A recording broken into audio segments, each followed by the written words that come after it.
السلام عليكم. لا تنسوا الاعجاب بالفيديو والاشتراك في القناة تشجيعا لنا لنستمر بنشر المزيد إن شاء الله. ونواصل بالميدان الرياضي. العودة المرتقبة للجماهير تدريجيا إلى الملاعب شكلت أبرز محاور اجتماع المكتب المديري للجامعة الملكية المغربية لكرة القدم المنعقد اليوم عبر تقنية المناظرة المرئية. محمد بن تركة. عودة الجماهير الوطنية تدريجيا إلى ملاعب كرة القدم لطالما راود عشاق ومناصري الأندية الوطنية، وكان العنوان الأبرز لاجتماع المكتب المديري للجامعة الملكية المغربية لكرة القدم، والذي انعقد عبر تقنية المناظرة المرئية.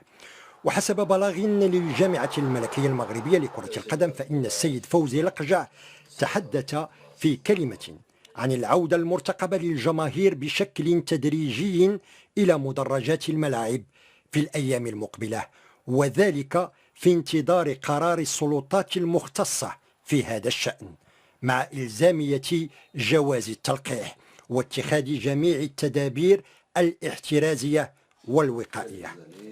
كما حث رئيس الجامعة الملكية المغربية لكرة القدم في هذا الصدد رؤساء الفرق الوطنية والمسؤولين لاتخاذ مجموعة من الإجراءات الاستباقية، أهمها ارتباط الولوج نحو الملاعب بالحصول على جواز التلقيح، إضافة إلى اتخاذ الإجراءات الوقائية الخاصة بفيروس كوفيد-19.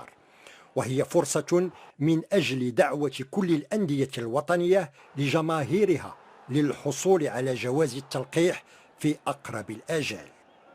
كما أكد السيد فوزي لقجع على أهمية اتخاذ جميع التدابير اللازمة من الناحية اللوجستيكية بغية إنجاح عملية عودة الجماهير إلى الملاعب في أفضل الظروف.